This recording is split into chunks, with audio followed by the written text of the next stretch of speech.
Se você é psicóloga e não tem conseguido novos pacientes, fica aqui comigo porque eu vou te contar 5 motivos que podem estar fazendo com que você perca pacientes e nem saiba. Oi, Psi, eu sou a Aline Bella, sou psicóloga assim como você e também sou criadora do Psicólogo na Prática. É um programa que traz conteúdo sobre empreendedorismo para psicólogos que querem atuar na clínica. Hoje eu vim falar para vocês 5 motivos que podem estar fazendo com que você perca seus possíveis clientes, que eles não cheguem até você e muito provavelmente você nem sabe o porquê que isso acontece. O primeiro motivo é quando a gente fala com todo mundo e não fala com ninguém.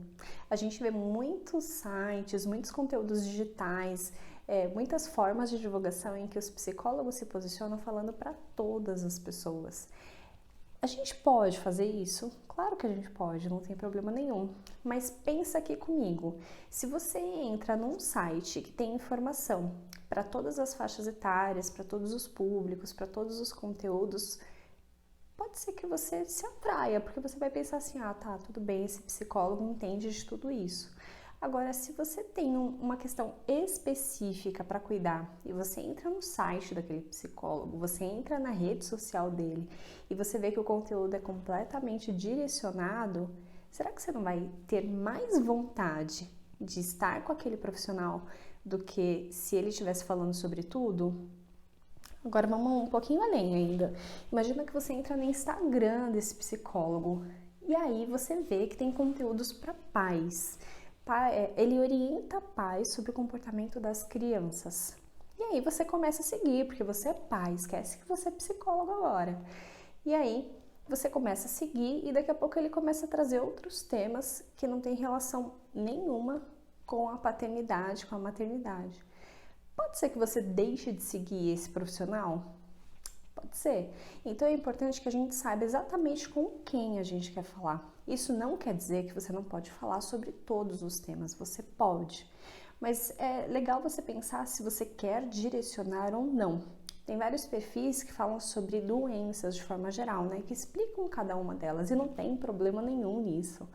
Mas pode ser que esse perfil atraia mais psicólogos, mais profissionais da saúde que queiram saber sobre aquele conteúdo, que queiram aprender sobre critérios diagnósticos. E acabe repelindo um pouquinho o paciente. Se você tiver um perfil direcionado e você começar a consumir aquele conteúdo e aí você começa a se relacionar digitalmente com aquele psicólogo, a chance de você fidelizar com aquele psicólogo não é um pouquinho maior? Então fica aqui a dica para você pensar o que você quer, com quem você quer falar, quem é o seu público, né? O que eles buscam em você. E aí já fica aqui um primeiro exercício. Eu queria que você abrisse o seu site, abrisse o seu Instagram, seu Facebook. Se você tiver o YouTube, abre o YouTube e se coloca no ponto de vista do cliente, do paciente. E veja, você se sente atraído pelo seu perfil? Ele transmite aquilo que você busca como paciente se você estivesse na posição dele?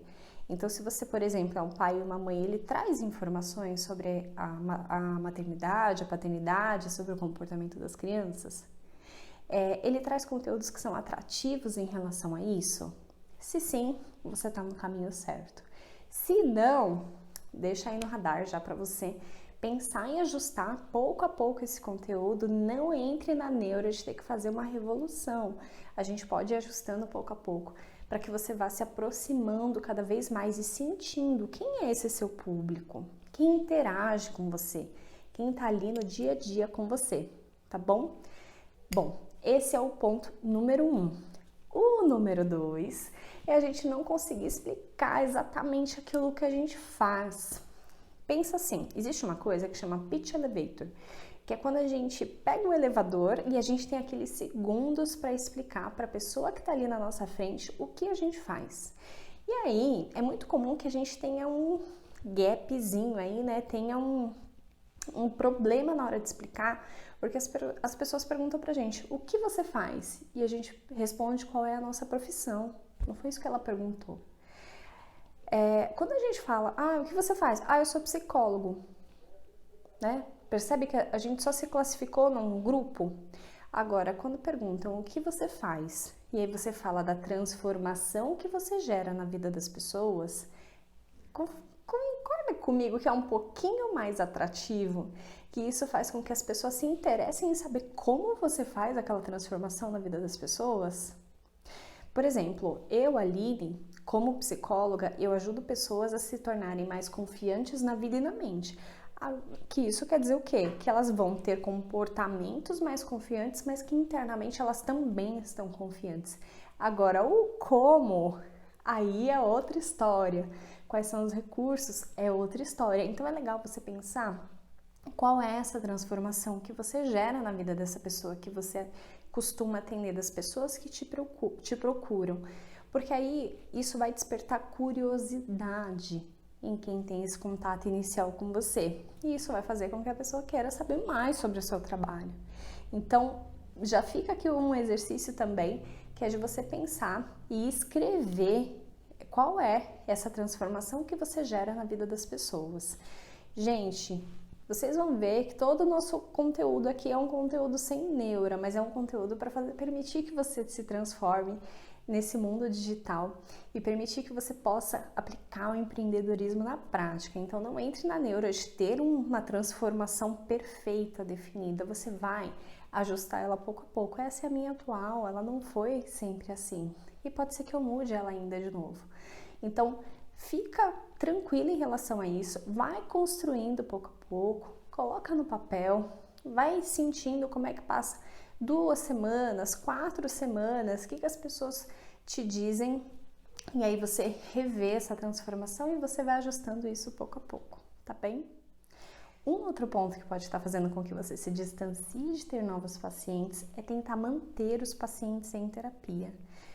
É claro que a gente quer que o paciente fique ali durante o período de transformação, que a gente sabe que ele ainda precisa passar, de acordo com o objetivo que ele trouxe para a gente no início do processo. Mas é importante que a gente também se avalie como um profissional. Se a gente tem buscado dar independência para esse paciente, se a gente tem munido esse paciente de ferramentas para que ele possa caminhar sozinho fora da psicoterapia, para que ele sinta confiança suficiente em perceber que ele é capaz de lidar com aquela situação que ele está vivendo. Será que a gente faz isso no dia a dia? Você costuma avaliar como você é como psicólogo? Você costuma ali se colocar no lugar do paciente e imaginar como seria ser atendido por você? Esse é um exercício bem legal da gente fazer.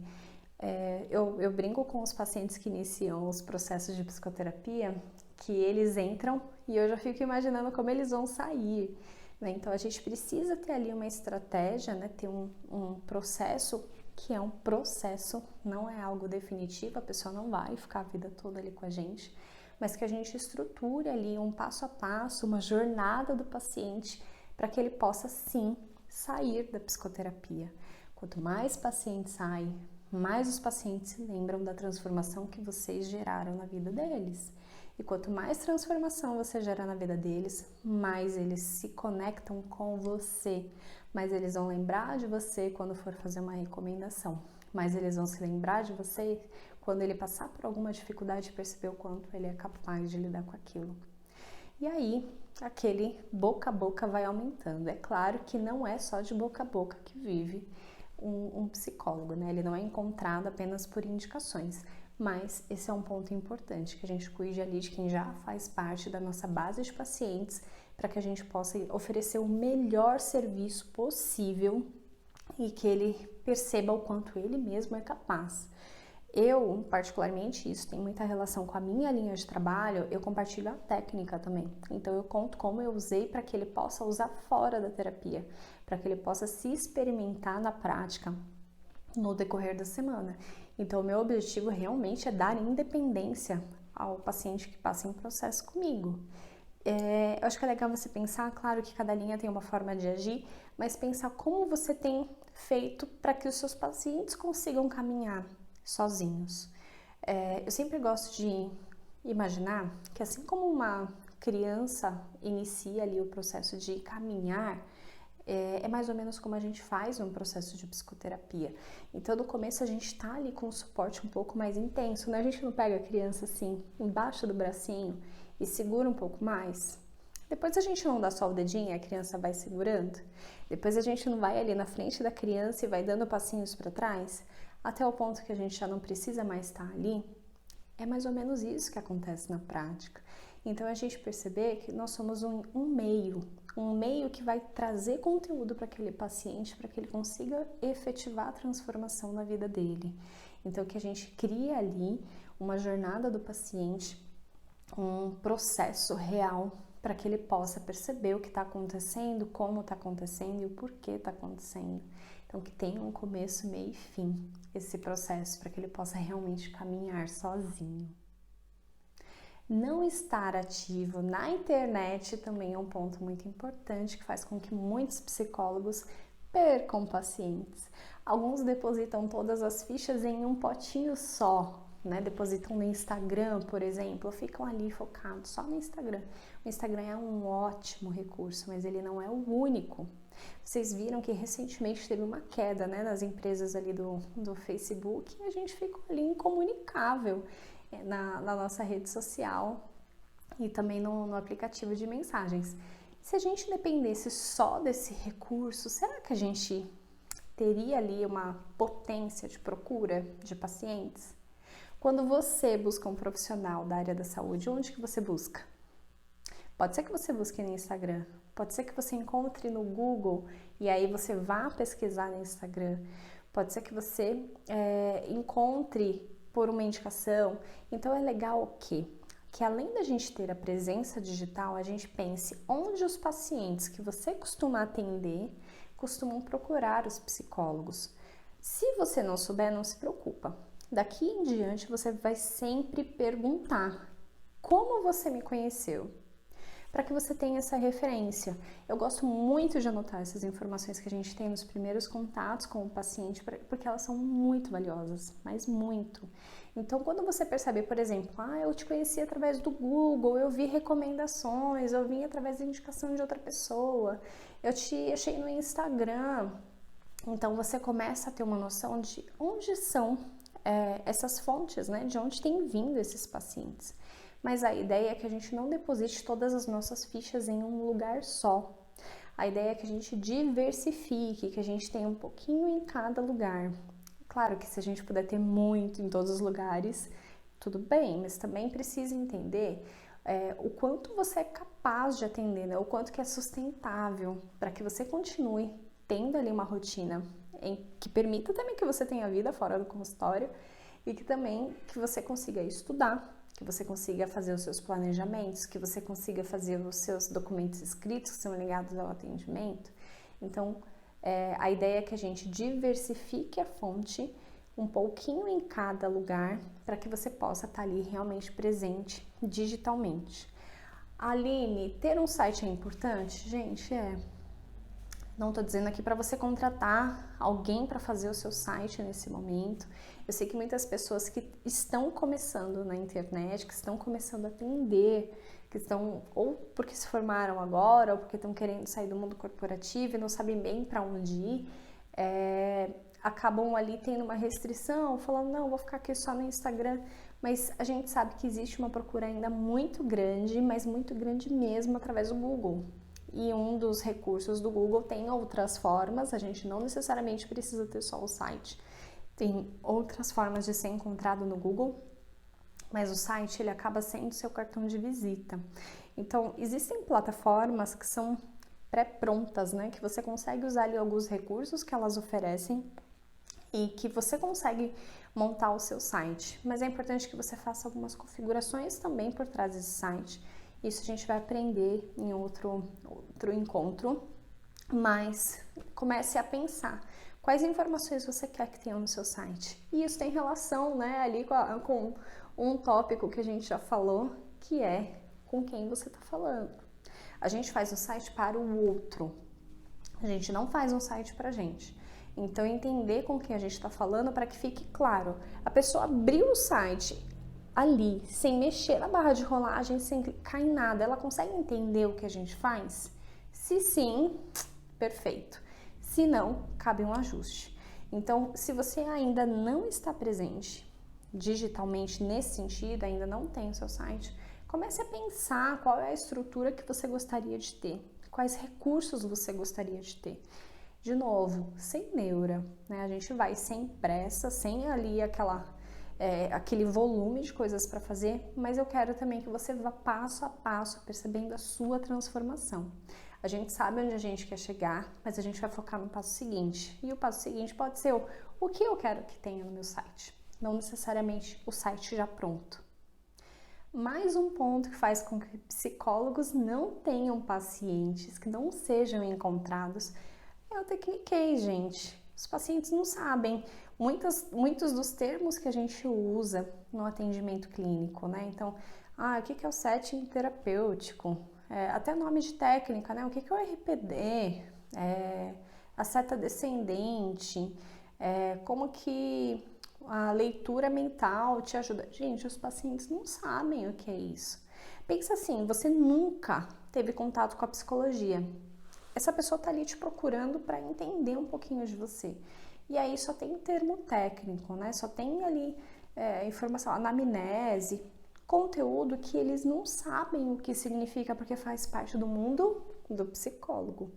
Então, quando a gente fica muito no tecniquez, com quem a gente fala? Com o psicólogo. Então, simplificar, deixar o mais fácil possível. E não é porque eles não têm a capacidade de entender, mas é porque é algo que não faz parte da rotina deles. Assim como se alguém de tecnologia vier falar comigo sobre algum termo, para mim vai ser muito mais difícil. Então, por que eu vou dificultar a vida do paciente se eu posso facilitar e contar de um jeito natural, de um jeito leve, de um jeito que seja compreensível para todas as pessoas, de um jeito que faça com que a pessoa se sinta parte, que ela se sinta pertencente ali daquela conversa que a gente tem. E quando eu falo daquela conversa, eu não estou falando só do atendimento, eu estou falando do primeiro contato, eu estou falando do nosso posicionamento no Instagram, estou falando do que a gente coloca no nosso site, de como a gente faz os nossos vídeos. Então, quanto mais você for simples nesse sentido, que você seja profundo, mas que você seja simples, é o melhor caminho. A mesma coisa que você está começando agora no mundo digital, né, nessa área de empreendedorismo, e eu começo a falar para você de plano de negócios, de objetivo smart, de conteúdos que são mais direcionados para empreendedorismo, para quem já está ali na caminhada, para quem já tem alguma experiência nisso. Você pode olhar e falar, tá, o que isso tem relação com o que eu quero? Né, o que essa avaliação vai me ajudar? O que é fofa? O que é plano de negócios? O que é modelo? Qual que é a diferença de modelo de negócio para plano de negócios? O que o imposto tem a ver com isso? Então, gente, vamos facilitar, né? Então, vamos tentar deixar simples, fácil, acessível para todas as pessoas que procurarem por nós, tá bem? Bom, se você tiver alguma dúvida, deixa aqui para mim. Escreve aqui embaixo, eu vou ficar muito feliz em poder te responder, em poder ter essa sua participação. Fico muito feliz em poder compartilhar esses conteúdos com você e a gente se vê no próximo vídeo. Até lá!